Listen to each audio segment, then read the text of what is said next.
Last year, I realized that learners struggle with graphs. You do not understand how graphs work. So let's have a look at this question. In the human body, the axons of myelated neurons have much smaller diameters than axons of unmyelated neurons. So they don't have that jelly layer on the axon, that myelation. The graph below shows the speed of the nerve impulses in myelated neurons and unmyelated neurons with different axon diameters. Okay, now let's have a look at these graphs. Right, the first one you can see it's myelated neurons. You've got speed here. Look at the speed. It starts at 0, it ends at 140 meters per second. The axon diameter is 5, 10. Can you see it starts here at this point here? Right, you must also look at that. It doesn't always start at 0.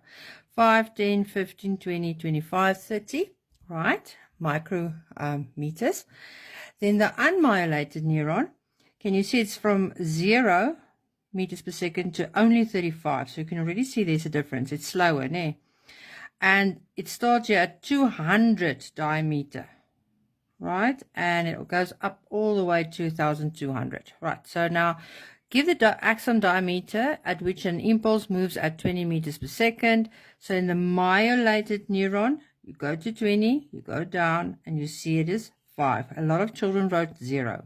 It is 5.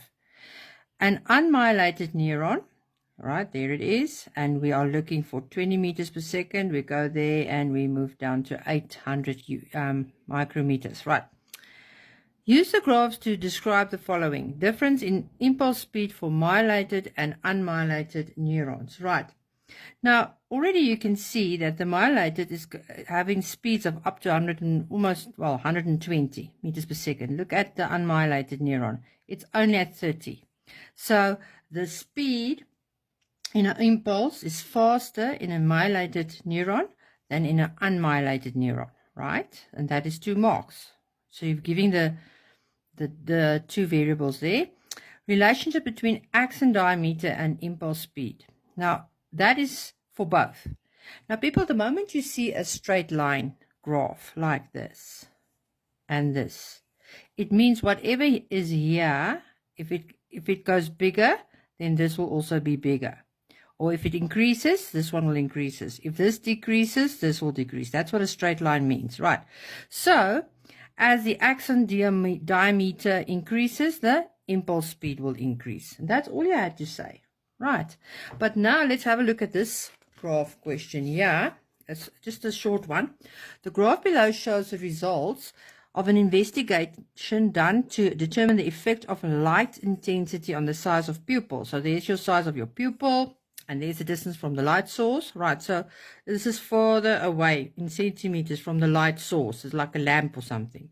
So as you can see, when it's close, only 1 centimeter away from the light source, the size of the pupil is also small, right? But as it goes further and further and further away from the lamp or the light source, it becomes bigger. Can you see? It's also almost a straight line, this, right? Which one of the following statements is a conclusion that can be made from the results? As the distance from the light source increases, the size of the pupil increases. Yes, that's correct. As the distance increases, the size increases. Okay, so that is 2 types of graphs I wanted you to see for today.